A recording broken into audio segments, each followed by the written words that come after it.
if you've been on any social media, you'll know that buyer's agents position themselves as the data-driven experts. And if you're a bit like me, you're going, where is this data coming from and who's providing it all? Today's guest is pretty much the behind the scenes on a lot of that data analytics. I've got Matija Djolic in here. I mean, really appreciate you inviting me. Thank you for that. Everything in my life is a weird story. I can't predict my next move. I migrated to Australia, I worked in construction, went to uni. I got my PhD in organisational behaviour. The 9 to 5 really suffocated me. Like literally, I felt like there were hands around my neck every time I went to work. And then I started investing. Everyone had an opinion, and who's right? People are looking at different information. It's not centralised. We said, let's build something for ourselves. Let's build a platform, a software that's going to tell us, okay, where are we going to buy, why, and all these other things, you know? Well, you do what you say you're going to do, right? Yeah, exactly. G'day everyone. If you've been on, I don't know, any social media, you'll know that buyer's agents position themselves as the data-driven experts. And if you're a bit like me, you're going, where is this data coming from and who's providing it all? Today's guest is pretty much the behind the scenes on a lot of that data analytics. I've got Matija Djolic in here from Htag, higher than average growth. That's is what right. you stand for. That's what we started with. You know, it's all about, I guess, prediction and anticipation. So we thought you might as well, you know. I love it. Hashtag. Well, you do what you say you're going to do, right? Yeah, exactly. You know, put your money where your mouth is. You know. No false advertising here. Yeah. But Matt, I want to say thanks very much. A lot of people have mentioned your name, and I'm very excited to have you here. Mate, I deliberately haven't played around with Htag. I haven't got an account yet because I wanted to come in like a punter listening and going, this is all new to me. Tell me what we need to know about Htag. What problem do you solve? How do you help enable investors? Because from what I understand, you kind of cut across a few parts. You'll go direct to, say, an investor so they can jump on. Yeah. Buyers agents will come in here and use your platform. You said enterprise level as well. So I'm assuming there's big customers, i.e. banks, for example, that are feeding in. So when you're kind of cutting across that scale from enterprise level to consumer level, you're solving a lot of problems, but also it speaks probably a lot about the data and the functionality that sits inside Htag as a platform as well. Yeah. So if you're like me and you're going, I have no idea, I have no frame of reference, welcome to the club, because this is going to be a bit of a 101 session.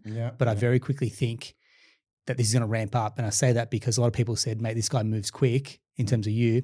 I've sat next to you and I feel like you're still moving fast while you're sitting still, buddy. I'm intense. Sorry if I'm passing on the negative energy. Dude, I'm the intense one. I feel a bit timid next to you is what I'm saying. And that's what I feel like a lot of people, and that's what you probably bring to the table is like this energy to go, mate, this is what we're about. Give as much info as you can. But I guess let's start with a you story. How have you come to be co-founding Htag and what's the origin story? First and foremost, mate, I mean, really appreciate you inviting me. Thank you for that. The story is, you know, everything in my life is a weird story. You know, nothing has, I can't predict my next move, and that's what happened in life as well. You know, I migrated to Australia, I think it was in 2000s, you know, standard story, worked in construction, went to uni, you know, was always more that kind of intellectual type where I like to analyze stuff, you know. I got my PhD in organisational behaviour, and then sort of moved into different, you know, roles in the construction industry. I became an estimating manager for tier 1 and tier 2 companies, which was a really, you know, I guess, interesting job in a sense that, and when I think back on everything, you know, let's say if you're estimating the price of a building, you have to connect the dots and anticipate what's going to happen in the same way, you know, like what comes before the next thing, footing, all this stuff. You know, so it really allowed me to build this visual map in my mind of, you know, connecting the dots. And, you know, essentially at that time, I was, you know, the 9 to 5 really suffocated me. Okay. But when I say suffocated me, like literally it was, you know, I felt like there were hands around my neck every time, you know, I went to work and I was well paid, you know, very good job, but I just wanted to, you know, control my life more. And then I started investing. That was over 15 years ago, I would say. Before Western Sydney became Western Sydney, I would say, you know. When I say where egos didn't go to invest. Exactly. And you know what's funny? Like when I started off, I'm the type of guy who, like, if I start off, I want to learn everything about the subject matter. Not to not pay professionals, it's just that I wanted to learn. So I went to seminars for buyers agents and all these other things. Little did I know that these seminars are, marketing campaigns. Absolutely. I remember sign those up days. at the back, mate. Yeah. So, and then I met, I went, I have this checklist, like I want to get a PhD, I want to play piano, and I want to learn other languages, So I said, I might as well start with Russian because I'm Serbian. It's like a low-hanging fruit. Okay. It's very similar languages. So I went to Sydney Uni, and this teacher, this lady that was teaching me, how to, speak Russian, I guess. She's like, oh, you got to meet my son. You have to meet my son, Alex. And I'm like, I don't really go on mandates, like it was, it's not really, I'm not interviewing for friends at the moment, as they say in Seinfeld. But anyway, I went, and he was a software architect at Westpac. He was also an investor.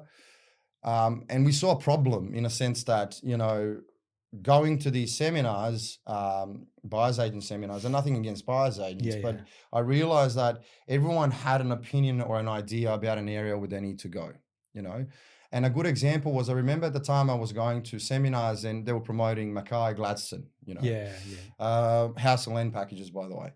And I approached the presenter at that time after the session, and I said, like, are you guys looking into Southwest Sydney?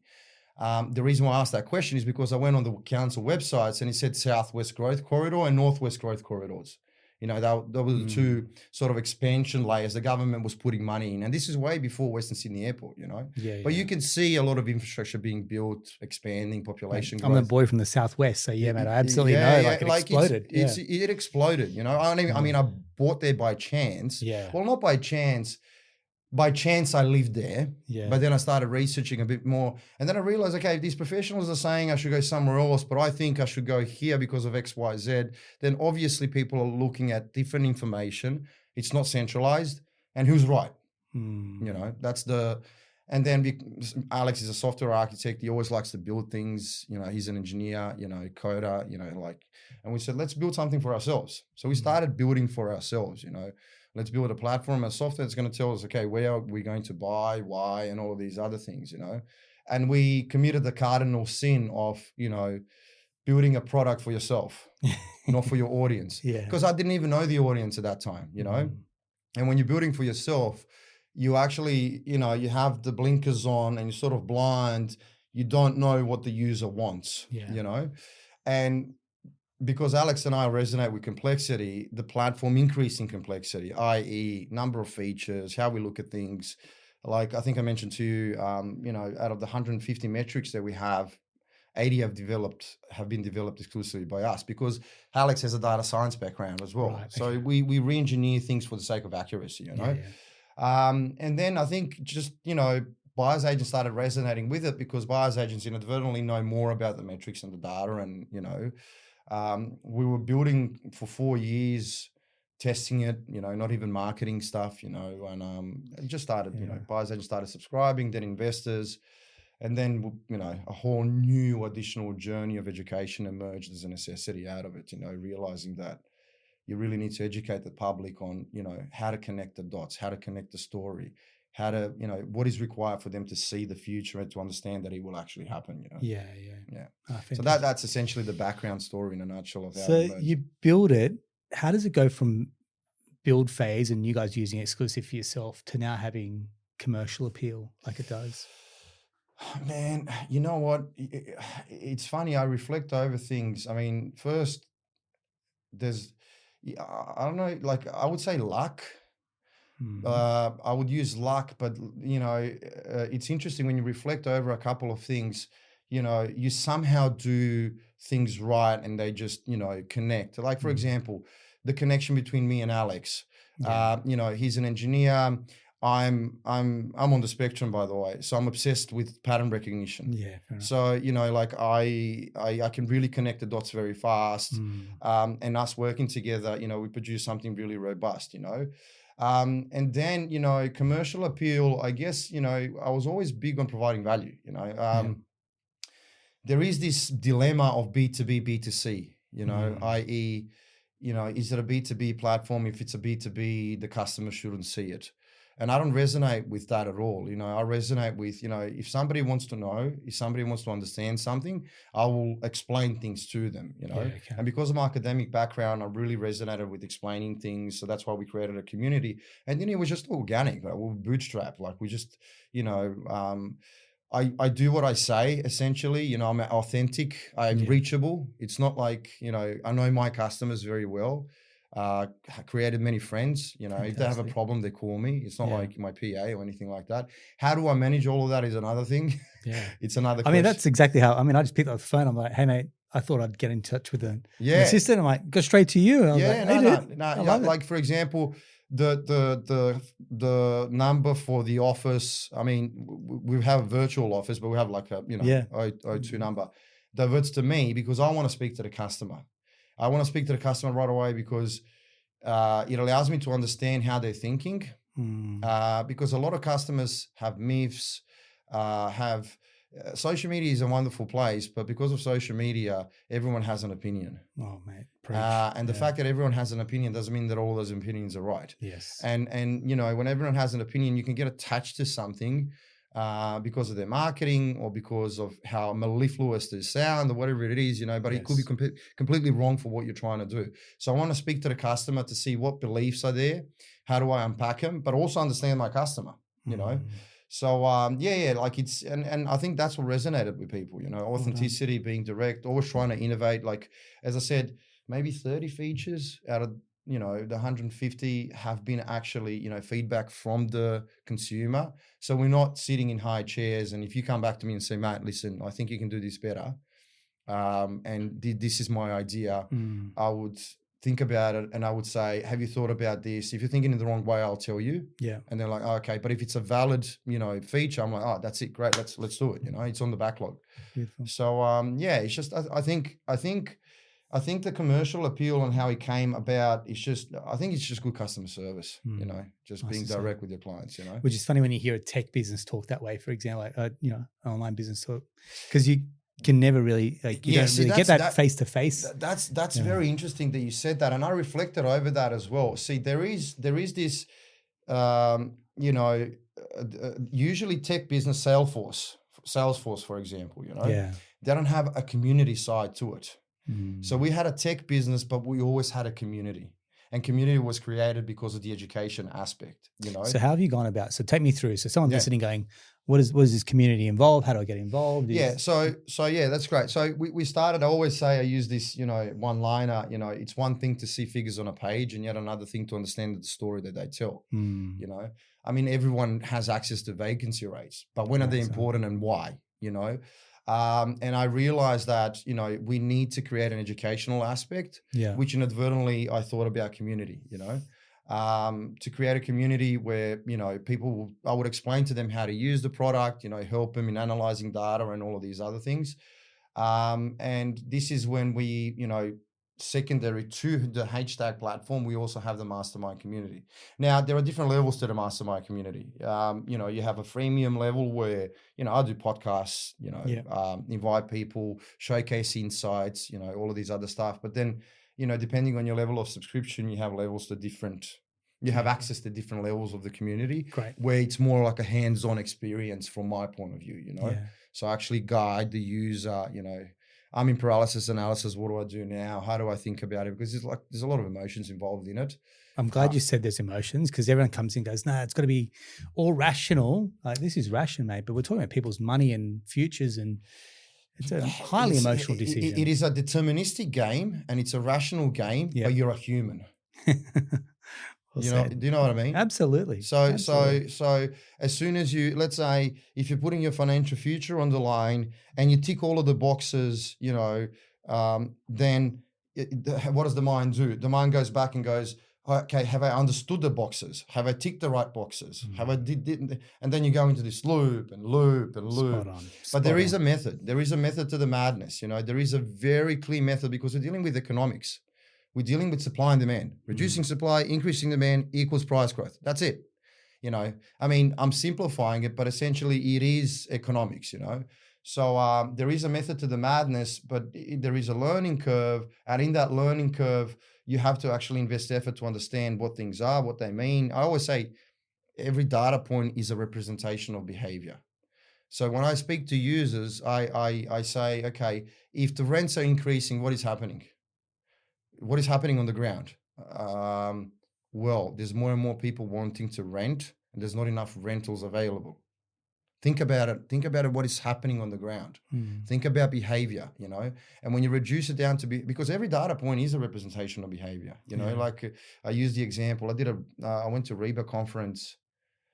When was it? A month ago, you know, and there is a divide in the industry when it comes to, you know, what data is in the property space.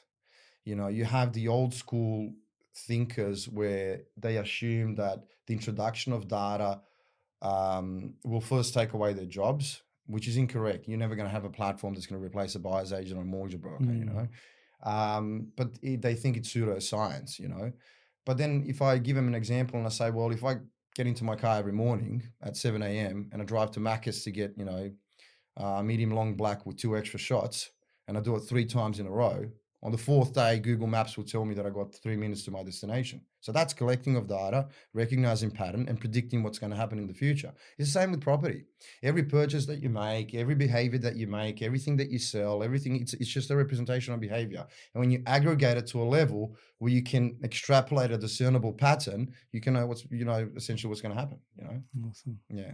Thanks very much. You make it sound simple. How many data points did you say you guys are at the moment? If we go down to the street level, about 150, because we do have, like, with our service, it's a funnel-like approach. It starts with the brief, with the individual. And this is another thing that, you know, when I see people slugging at 15 rounds online about, you know, which suburb is best to invest into, I clearly understand that they don't know how this works. Not as in Htag, how investing works. Correct. Because a hotspot for me is not a hotspot for you. Like, say if you have 550K to spend and I have 850. Yeah. You know, what good is it if I tell you that my hotspot of 850 that you can't afford? Like, what's, you know. Well, what happens if I'm 25 and you're 55 and we're very different outcomes in what we're shooting for Absolutely. One is consolidating, you're accumulating. Correct. Like, what, you know, like there's so many different variables there. Correct. So you have to start with understanding your brief and your goals, which then transforms into, okay, which data points are important, you know? So I didn't jump in there. So based on your community, when you talk about a buyer brief, would you say that most people don't have clarity around their buyer brief? It's like, I just want to get into the property market. I do. Or the other one is, I want 150K net passive. That's a great one. That's a great one. By the way,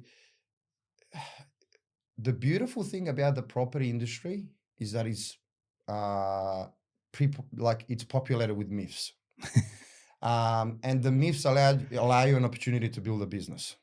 Yeah. You know, because you can bust them. So even the 150 thing, you know, actually, if you do the calculations, you might not need 150 to replace your lifestyle. You might need 87, you know, but you really need to do the calcs. You know, you just don't get stuck to this idea of 150. So coming back to the brief question, I think because, and this is a structural influence. So I think because the market, let's say I'm a buyer's agent, you know, if you're promoting your service, you're going to say, we bought here and we made this much money. Yeah. So essentially the marketing campaign is suburb centric. No one discusses what happens before, even if it happened before, you know? So because we see all of these, what is the best suburb? What is the best state? I mean, all of the mainstream media as well is like, you know, Melbourne is, you know, don't go to Melbourne, or, you know, do you know what I mean? So 100%. Because it's location centric, I think that people don't consider what needs to come before that, you know, and that's why I think there is an awareness of that you need to define a buyer's brief. Now, defining a buyer's brief is a complex process because you need to really deconstruct a goal that's in 15 years back to the next purchase.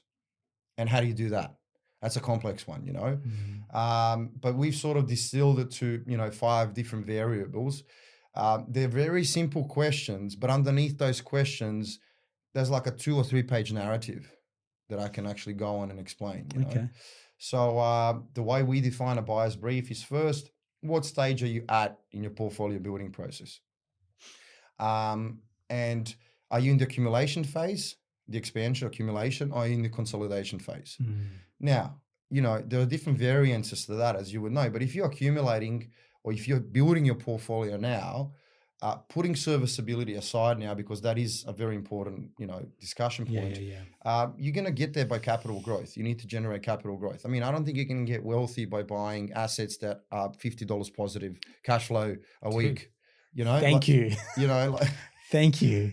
Like the amount of people that want this positive cash flow for a few bucks. I was like dude, go and get yourself educated a little bit more and you'll make 20, 30K extra each year, minimum. Well, I think Einstein said, compounding growth is the eighth wonder of the world, it's that's how you get there. Imagine in a scenario, if you want to replace 150K income with a $50 or $100, positive cash flow property, how many do you need to buy? And then how are you going to manage that? What is the cost of managing all of those assets? Yes. Like, that's a nightmare. Yeah. That's a huge nightmare. But anyway, so if you're in the accumulation phase, that means you need to focus on capital growth. And this is where, you can't have your cake and eat it too. You usually get investors who say, I want 7% yield, but I want my, property to go 15% average annually for the next 15 years. I go, well, you're not going to get it. You're not going to get it. Because, well, you can get it. See, this is where timing becomes very important. You have different yield areas. You have yield areas where the yield is high now, but everything else is aligned for growth. And when it comes to owner occupiers, the behavioral changes, well, it makes more sensible to own a house.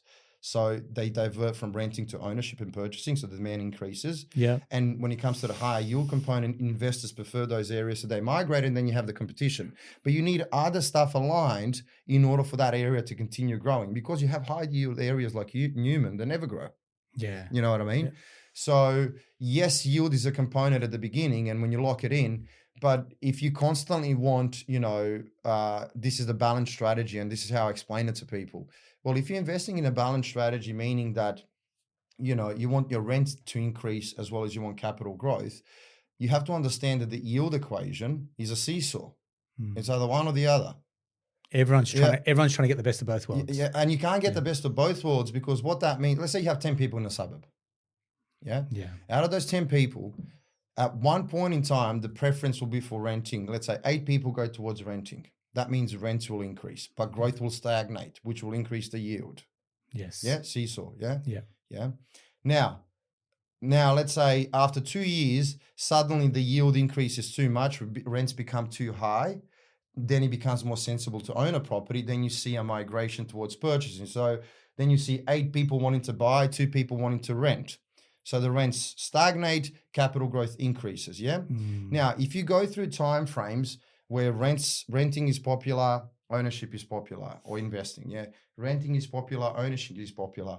What you're actually doing is you're lowering your annual averages when it comes to compounded growth, because you're going through stages where renting is actually preferred, so growth stagnates. Yes. So the fact that something has low yield at the moment, like Melbourne, is actually a proxy of indicating that capital growth was the primary source of delivering wealth for a long period of time. Yeah. People were more purchasing. Right. So, what I'm trying to say is, with the first question, in the accumulation, the expansion phase, you have to pick your battles. You have to understand how you're going to build a portfolio. If it's capital growth, yes, you focus on that. And there are ways to tweak to find the areas that, you can find better yield areas, that to minimize the downside exposure, i.e. negative gearing, impact. You just put a high deposit. But that's the question number one. Question number two is, how long do you plan to hold the asset in your portfolio? Do you plan to hold it 3 years, 5 years, 10 years? It's very important, because if you plan to hold it 3 years, well, then go into South Gladstone, But if you plan to hold it 10 years, that's extreme concern, because if you go into South Gladstone, because of the industry centralization and exacerbated volatility, your annual averages are going to be lower. So your compound is not going to take effect to the level that it needs to, So see how the investment time horizon also pushes you towards certain areas, but you got to understand why, because let's say inadvertently the investment time horizon, when it's long term, for example, i.e. 10 plus years, your risk profile should be inadvertently low. What does that mean? What's risk? Well, risk is an impediment to an outcome. Yeah. What's the outcome? Capital growth or cash flow? So that means that I need to invest in areas where there's a high industry diversification. So the area is not sensitive to macroeconomic changes. There's no exposure to negative environmental effects, which increase holding costs. All of these, this is I'm saying, like I can write a 2-page narrative under a single question, There's going to be two types of listeners at this point going, geez, man, this is why I pay a buyer's agent. I can't see that. I can't. This people tell me, Matt, you got to really just, I'm like you. Once you get on a roll, it's like keep up or that's it. Yeah. There's going to be two types of people listening at this point. Geez, this is why I pay a buyer's agent, because I just don't want to have the bandwidth or the energy to think about it. And there's other people that gravitate to it going, mate, pop the hood. Where do I sign up, for example? Because I love, they love this automated on the platform now. Perfect. Okay. This is all automated on the platform, but I'm going into the weeds, of how, when you define your brief, essentially, we can go through the other questions, but, I'm going to spend here a lot of time. To define the brief, you have to answer these 5 questions. And these 5 questions, there's a lot of considerations that they make subsequently, for you to produce even a shortlist. Okay. And then you need to rank the shortlist. You need to, which one's better, why, and there's additional complexities there. And, and you end up comparing, 20 suburbs across 150 indicators. That's top 1%. Nobody does that. I mean, to really understand where you need to buy and have the capability to compare a suburb from multiple angles. And the reason why you need to compare it from multiple angles is because you don't have a perfect suburb. It doesn't exist. Yeah. So you need to triangulate. You need to look at it from many different directions when it comes to your circumstance, So I'm getting into the theory of things, but all of these things are automated on our platform, or you don't have to automate it. You can drive it yourself. Okay, cool. Yeah. So speaking of the platform, if you're listening to the audio, you probably want to jump across to YouTube, watch what we're going to do next, because we're going to go on a bit of a test drive. Yeah, sure. So you drive here. If someone's coming on, what do they need to do to get started? How do they get things moving along? You would essentially sign up. You have an accounts page, which I skipped, and you then essentially just go to the get started. Get started menu. When you come to get started, it's represented as cards, but these cards essentially are steps. Okay. So we have a portfolio modeling card. You can log in, and you can. For free, if you're Htag subscriber, for example, you can have a free portfolio tracker where you can insert all of your properties, track your portfolios, no spreadsheets, nothing, and you can even do forward-looking scenarios, the layout. So if I've got existing properties, I come in here, plug them in, and it'll show me what to expect. Is it based on? So no, it will show you. You can essentially track your portfolio, so you can see usable equity. Like I'm not going. So let's say demo client. You will see, your cash flows. Nothing is in there, by the way, but you will see your cash flow, your equity position. You go down, you see property value, total debt, total equity, usable equity, how much I have to pay off my PPOR, cumulative savings, like everything is in there. It saves you the spreadsheets, but you can build scenarios if you want, Awesome. So if you're a buyer's agent, you can literally build scenarios and say, okay, but on the basis of information that I've inputted here, let's say at the bottom, which is your properties, your financials, your loans, everything, it's just essentially follow the bouncing ball kind of thing. Mm-hmm. And this is, for example, the goal setting module. You can use the goal setting module and to actually replace your income and maintain the lifestyle, you realize you potentially need much less than, what you thought you need, And when you build scenarios, it takes into account your situation, and then you can just layer the purchases, like I can buy in the next 1 year, then I can buy commercial, then I can buy this and I can buy that. And you can build 4 scenarios and compare them. Wow. And actually see which one's better. And this is great also for buyers agents because, and even mortgage brokers, I would say as well.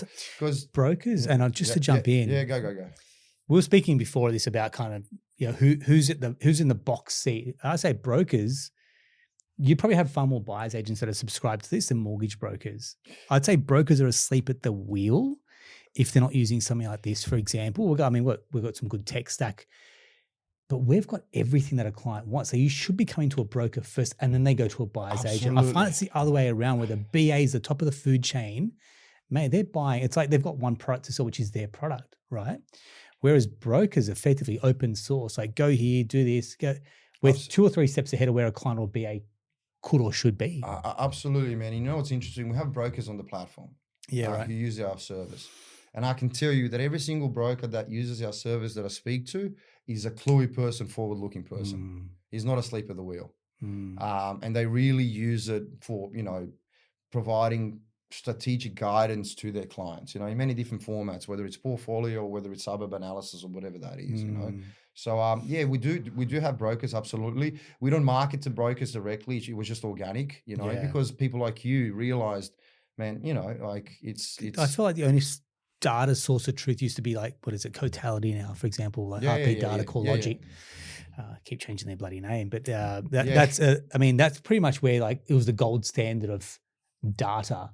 And then every time I open this up, I'm like, mate, look at this. This is mind blowing. See the problems with Cotality, or not Cotality in general, but with that kind of representation of information. You're downloading reports. I mean, I can assure you that the client probably skips through 80% of it. Probably doesn't understand 65% of it. Oh, mate, totally. Do you know what I mean? So they're literally going to like the value on the property. Is it high, medium, low confidence, for example, or maybe looking at vacancy rates? A couple of sexy data points. So there is a huge explainability layer that is essential and necessary in order for that report to make sense to that user. Yeah. So, I can give you reports, I can give you all of this, but how do I actually use all of these things, So, no, I agree. But I mean, usually it would start with a portfolio card. You can build scenarios. If you're a buyer's agent, for example, or a mortgage broker, you could have all of your clients listed here, for example.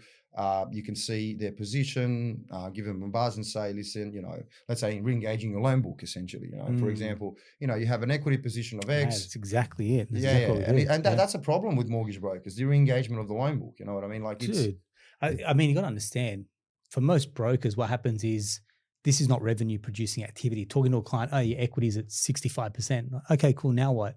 We're now going to do a scenario. Maybe it comes off, it doesn't, for example. That's why so many brokers just don't manage their back book. And if there was an award given to brokers for who manages their back book, you suddenly see that everyone's got a post-settlement. Like, we've got post-settlement people in our team to manage our existing clients. We do the annual reviews, do the equity release reviews, multiple vals, for example.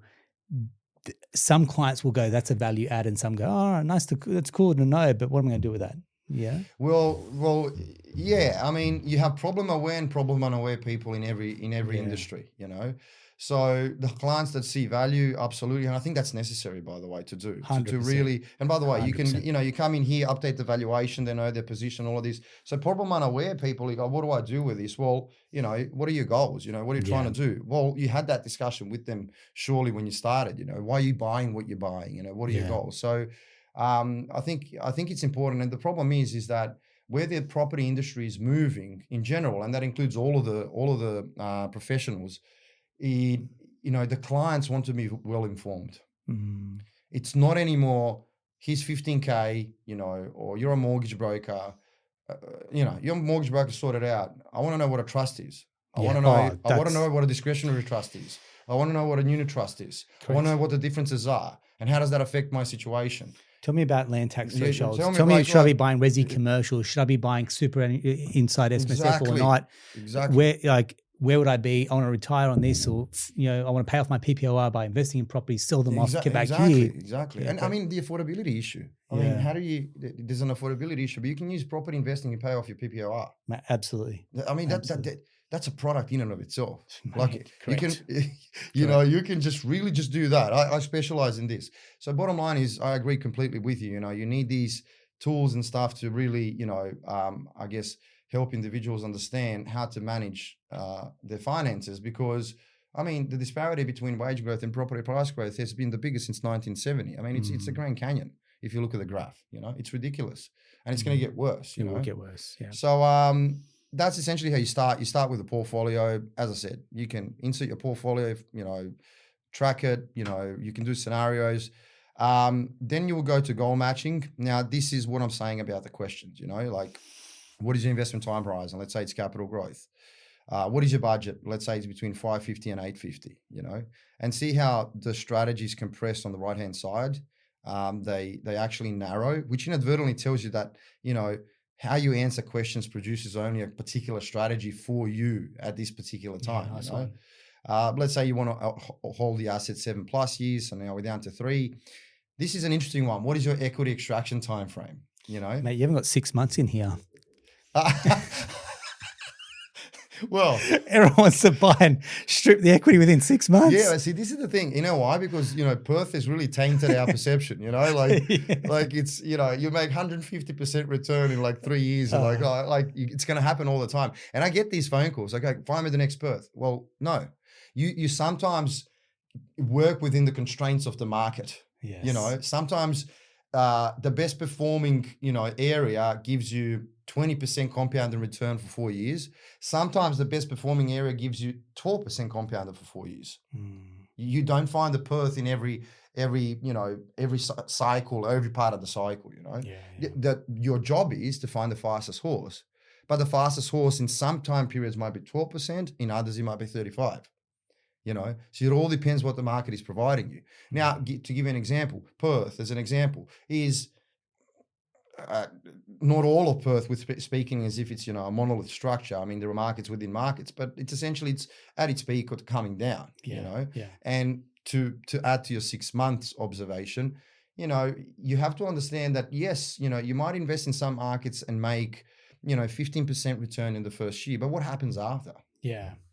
It's quick money, and then after that, it's like. And let's say you extract the equity, you raise the LVR. Yes.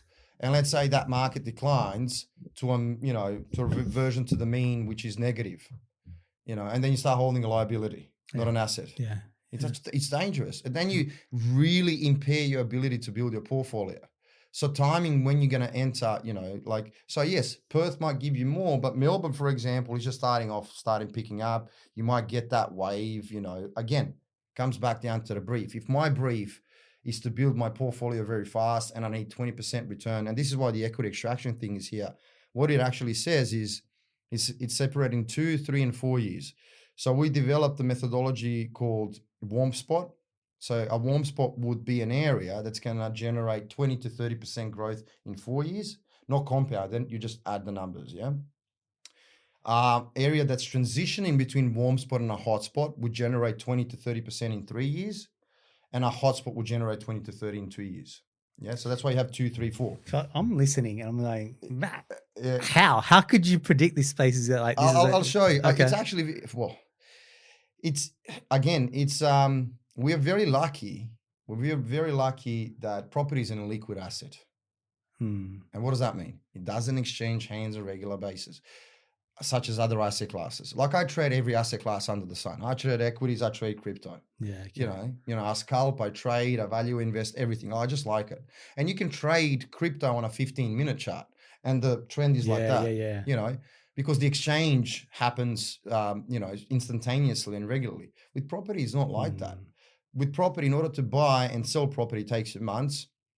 First and foremost, people hold on to property because bricks and mortar mindset in Australia means, I want to own the property to get wealthy, and there's massive in and out costs. Stamp duty on the way in. It takes a long time to exchange. Yeah, correct. It takes long, which means that when you have an established trend in property, that trend is enduring, not indefinitely, but it is enduring to a certain point in time, which allows you to, if you layer the information appropriately, you can predict what's going to happen, to very high degrees of the term certainty is an oxymoron in a world where nothing is certain, but I use the term probability, to a very high level of probability, you can predict what's going to happen. And to be honest, in the last 8 years, we never had a disgruntled customer, like when everyone was screaming Perth, we were saying Melbourne and Townsville, when everyone was buying in Townsville and Melbourne, we said, some areas, and I'm going to preface this, depending on the brief, of course, Darwin will provide you with some returns in some areas only. And he checks out time and time again. The beautiful thing about community is that you can't hide, because if you give an explanation that's 2 years old in a community, there's a timestamp what I said about, Karoom Downs, for example. Yeah. And I have screenshots actually, like I have, somebody asked me about Karoom Downs in Melbourne, and I said it's a warm spot, it's a good area to enter. That was it was July 19th, 2024. I remember the screenshot because I did a case study recently about it. Yeah. You know, and beautiful thing about AI these days is that, you know, I'd taken my screenshot and I put it into AI and I said, can you tell me how the articles were about Melbourne at that time? And it was like rubbish. Oh, wow. It's the worst. And I said, listen, it's a warm spot. It's a great area to invest into. And then Karoom Downs just pumped and delivered a lot. You know what I mean? So what I'm trying to say is that you can't hide. When you have a community, you can't really hide anymore because what you say really remains there, you know, especially in a community, you know, like on Facebook, it gets lost, you know, but in a close community, in a gated community, you can't really hide. So, but I don't have any esoteric knowledge, man, like, and I'm not super smart. It's just layering the information. I'll show you, for example, let's say you use 4 years and, you know, it suits this strategy and you go use, and he runs the filtering algorithm, produces the filtering algorithm for you. Now, I was overruled internally because, see, this is what I call a filtering algorithm. This is what I say, the metrics that need to be there to produce a shortlist. And you're only halfway there, yeah? Okay. And now there is a whole explanation as to why these metrics, you know? And honestly, man, like I do strategy sessions with clients where you know, I educate them and I pick the areas for them.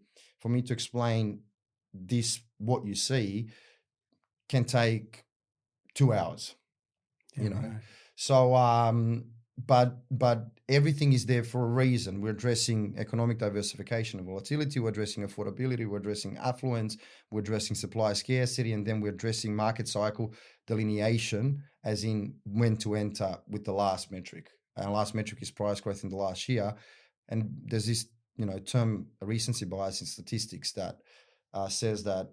And by the way, when you do a correlation analysis, the best predictor, which is interesting, the best predictor of the growth in the next year is the growth in the last year. Okay. Yeah. So where you going? Yeah. So you use the growth in the last year to pinpoint where the area is in the market cycle, you know, whether it's a warm spot, and warm spot is an area that's generating anywhere between 0 to 5% growth.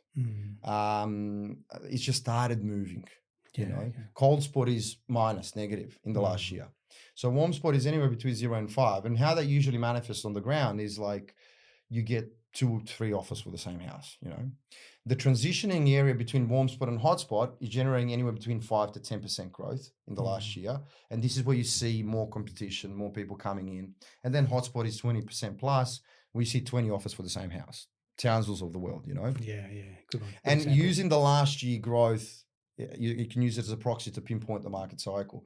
But the reason how I know and how something will happen is because of this arrangement, you know, because I know that, you know, supply, demand, affordability, lack of volatility, you know, when you align these puzzles, you know, it will get there. It does get there. So that's only half the story. Now, you know, it produces a short list essentially, and see, this is live. Oh, interesting. New feature, I just realized. And then we go into like, now we're getting into the weeds of things. But by the way, I mean, you can expand the table. I always say to our users, see, I'm using Mac. How do I scroll across? Slide it. Yeah. So you can see how many data points we have. Jeez. Like there is a lot there, and you can't really analyze. Like imagine we have also predictive algorithms called the RCS score, which take into account 80 different metrics and produce, you know, it's a 5+ year looking metric. And by the way, every metric that we have and everything that we've built and every methodology that we have about a particular metric, we publish that on the website. So there are articles published. How do we build it? Why do we build it? These are the back tests. So there's a huge level of transparency in everything that we do, you know, because you come to, you know, let's say you subscribe to Htag and you say lower risk. What the hell is that? Like, what's the RCS risk score? I want to know how you build, like, how do I trust it? You know, trust is the big component. So that's why we publish all of these articles about how we actually derive metrics, you know. But there is a lot there, you know, essentially. Then you go into, I guess, a detailed comparison. And this is where you get into the weeds of things. Now, DEX is a module that allows you to compare.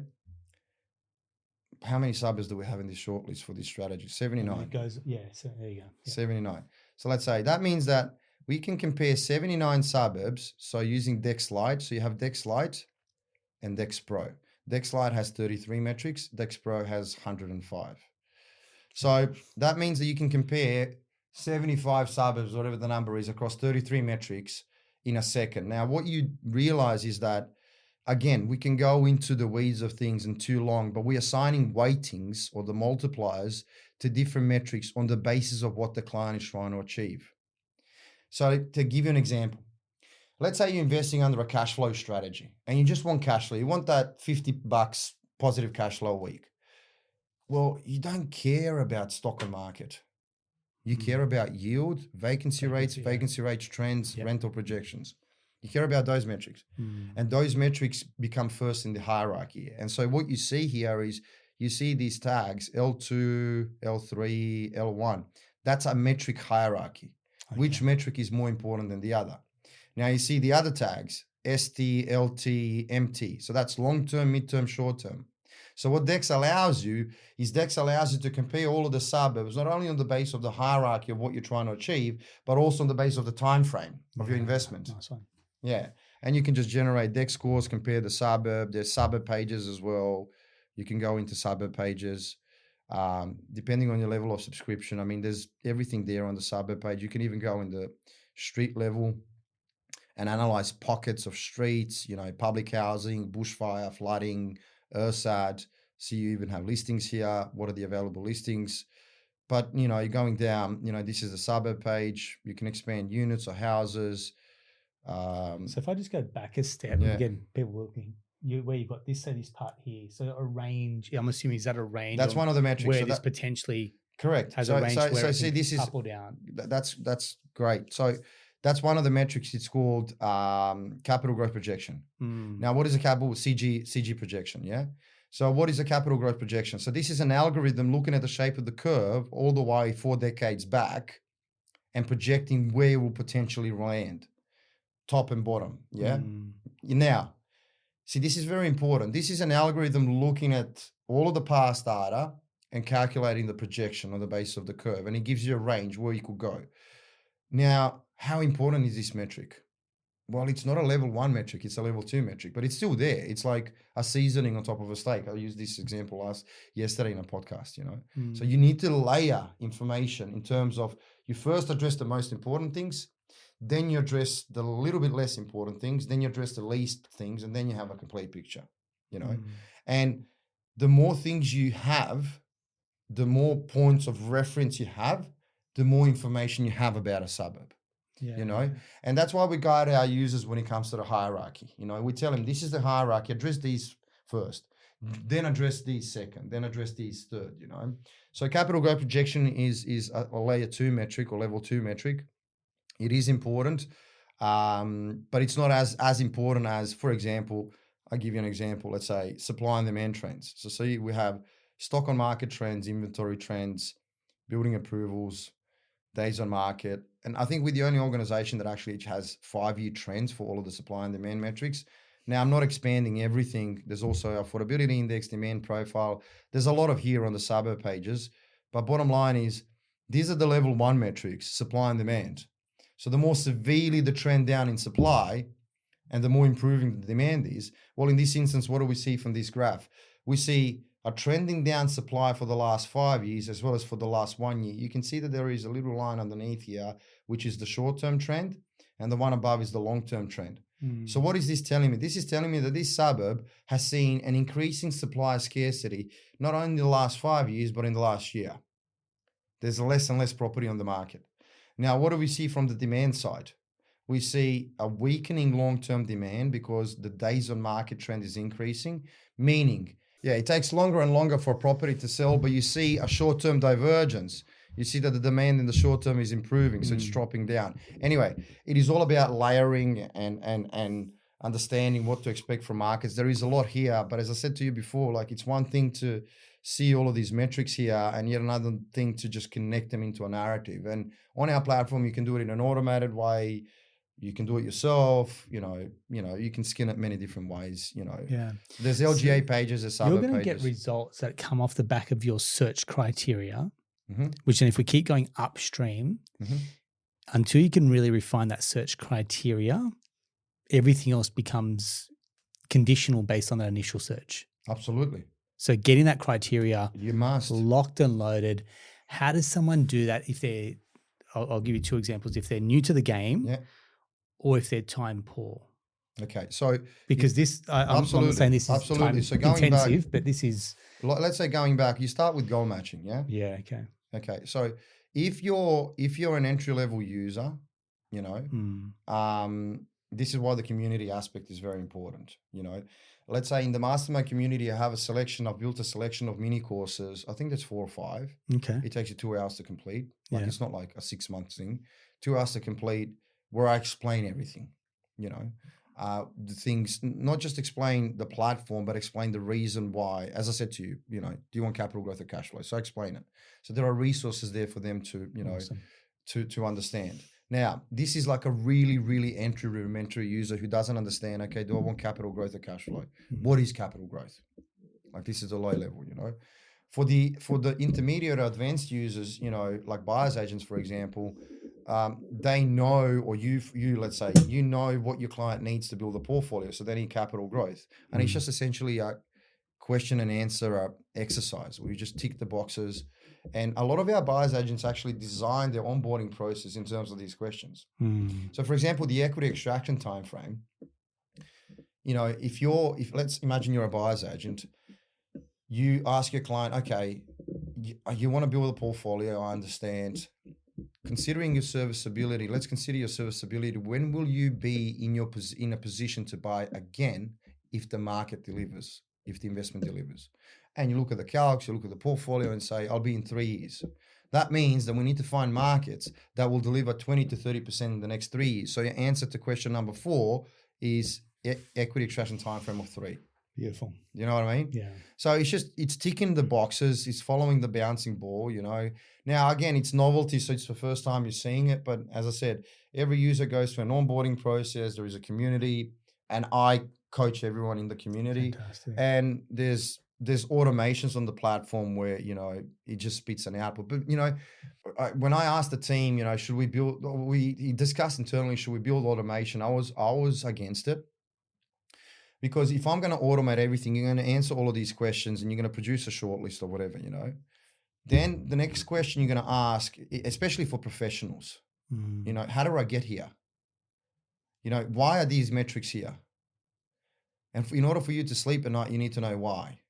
So I can automate everything for you, and at a press of the button, and I will keep my fiduciary responsibility. Yeah. You know, and I will do everything that is here because I'm confident that it needs to be. So you're not going to make the wrong call, but there's going to be this little, you know, thing in your mind. Okay, how did I get there? So before we had a process where I forced our users to build their algorithm, to understand why the metrics are there, to understand why they're investing, you know. But now everything is automated, so you can pick and choose whatever you want, you know. Plus, as I said, there's mastermind. So we'll try to cover all of the bases, you know. Excellent. But I forgot to mention just the last thing. There's the AI. So if you don't know how to see, and everyone talks about AI, you know, like it's not a GPT wrapper. We built our own agents. You know what I mean? So it's, that's the problem. Like everyone uses so if you don't know, if you're early, you know what I mean? You can go in, you can literally just ask questions and explain. And like, let's say you can go goal matching here. And you go filters, let's say you want capital growth, you want 850K plus, you want 7 years investment time horizon, you apply, you know, this is your strategy, you shortlist, you know, returning goal matching, it's going to spit out a result. Now, this is a communication interface. So this is completely different to ChatGPT in the sense that it possesses 5 decades of data that Htag has, and all of the intelligence and knowledge base that I've built when it comes to data writing, data analysis, everything, you know.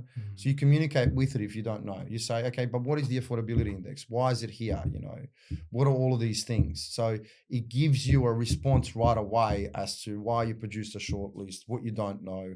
There is a lot of different things in this. What you see, it produces a short list, but every metric has a pill. Why does it have a pill? You expand it, it explains it.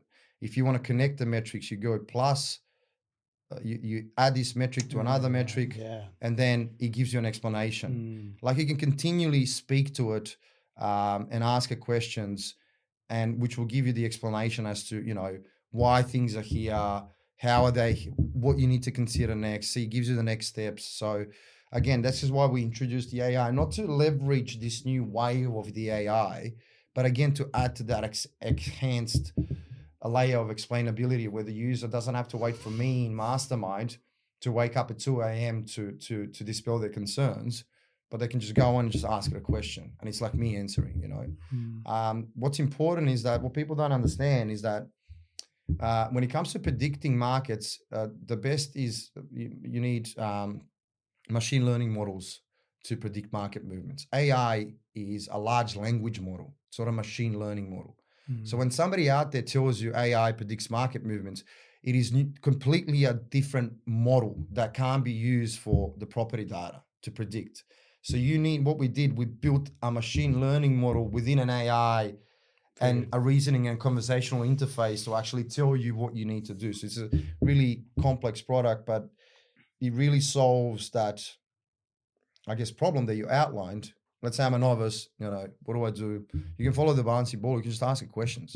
And it's like on the course, it's essentially like a course on demand. Yeah. You know what I mean?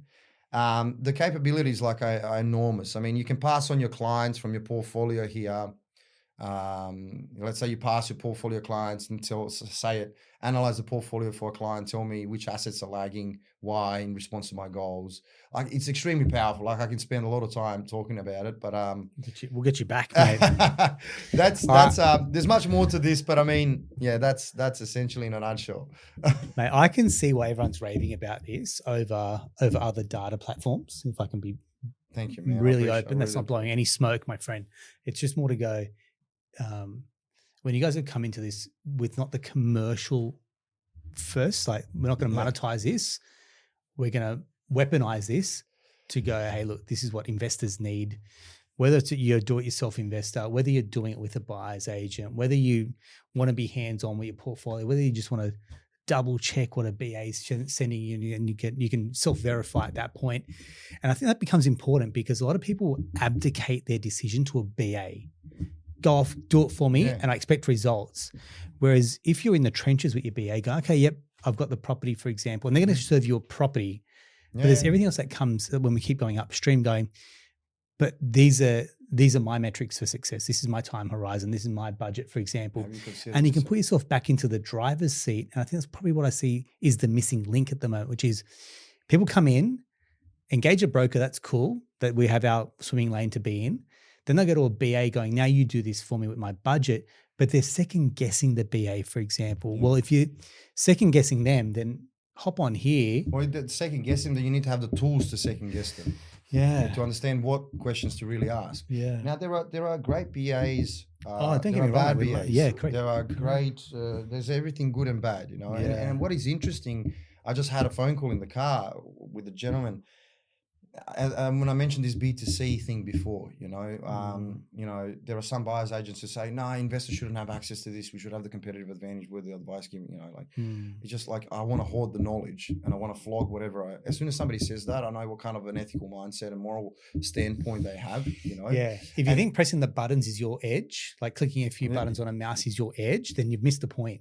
You're not, exactly. If you're going to be, if you're going to be replaced by this, you're not actually delivering a good service.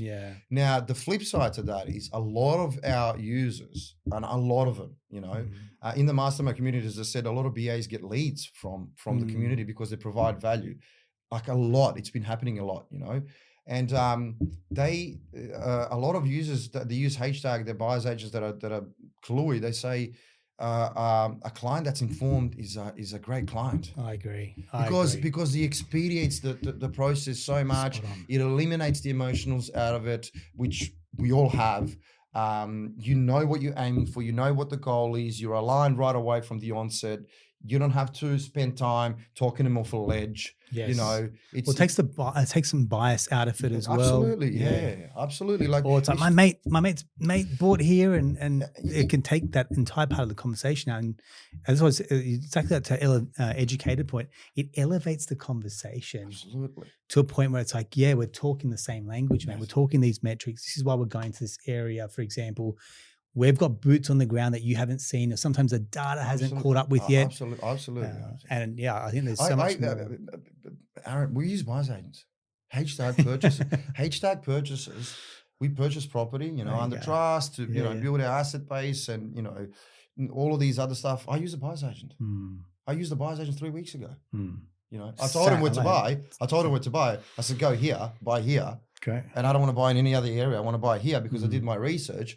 But I use the buyer's agent. Why? I don't have the time. I don't have the skill set when it comes to asset selection. I don't know what to look for. Negotiation. Yeah. I don't know. Do you know what I mean? So the fact that, this is the future is where the tech really improves the service of a knowledgeable guy, of a knowledgeable professional. It really expedites the delivery of service, increases the quality, and especially those who actually know their stuff. So I don't think the tech should be observed as It's not competition; it's complementary. Correct. Yeah. That's where, again, for brokers, mate, it'll be a matter of time before credit policy's open source. Yeah. So if you're self-employed for 2 years and you're paying yourself, director's salary, whatever you're doing, you could literally go into a platform. Click. Okay, here's the lenders that you qualify with. Then it's maybe a paywall, whatever it is behind that, to then get access to rates, or banks then compete for that particular lead or inquiry, for example. And it's just a matter of time. See, what you just said there. See, you're thinking ahead. You're obviously thinking ahead. It is a matter of time. It absolutely is. You know what I mean? Like, let's say, OpenAI partnering with Zillow. Zillow in US. In America. Yeah. Like, and obviously Zillow is going to control, because they don't want to be eaten up by ChatGPT. So there's a transfer of the experience from ChatGPT to Zillow. But what I'm saying is that things are changing as you use the term open source. People who think that it might not happen, they just have their head stuck in the sand. And then if that will happen, what differentiates me? What kind of service do I provide? What is my value add? How do I position my business? These are all the things we need to think about, Absolutely. Love it. Mate, I dare say we're going to get you back in here. Yeah, I'm a talker, so I'm sorry. I always say that. Don't apologize. Every time a guest comes on, I'm like, that's what you're here for. Yeah. Please. I don't want to do all the talking. Maybe if anyone wants to watch your stuff, there's been a few really good podcasts that you've been on as well. But I think most importantly, this does a lot of the talking. The platform Htag does a lot of the talking. So I want to get in there. I want to do something together. We've got a community that we work on. I'd love to get you behind the scenes, talking to our property accelerator group as well, because I think they're the type of clients that very much suit Htag. They're the ones who want to pop the hood, they want to play around with this a little bit themselves, still delegate to a buyer's agent, but not abdicate. And that's one thing I'm going to be very, very big on. If you're paying a BA, it's a success fee, but you also have some skin in the game around the success of your portfolio and your growth. Just like with everyone in the team, we're talking broker, accountant, financial planner, buyer's agent, insurance. Everyone's got a role to play, but you are the hub, and everyone's the spoke, effectively. Yeah. So Matt, I want to say thank you very much. I know you could keep talking for hours, Matt. Yeah. I mean, it's I really appreciate you invited me to talk about this. I'm passionate about this. Yeah. I was always, the type of a guy who believes. I actually align with Alex Hamosi here in a sense that give all of the value that you can, and as much as you can. And I think it's important because there's a lot of misconceptions in the industry. So, I appreciate you providing me the platform to say that. Good on you. Good on you. Yeah, guys, skills. An educated investor is going to be a great investor with success as well. So if this episode has resonated, or someone else is that way inclined, tech, wants to get themselves in the driver's seat, then share that episode. We love when people share, whether a partner, friend. The ripple effect gets bigger and bigger as well. That's a wrap for another episode of the Australian Property Investment Podcast. A couple of things. If you want to be part of the accelerator group, just drop us a DM through our website, through our socials as well. We'll meet on the second Wednesday of every month. I dare say to compliment what you guys are doing. If you want to jump into Htag, reach out, let us know, and we'll hit up Matt for some type of offer there as well. Organize whatever. All right, perfect. Thanks very much. We'll talk to you next time.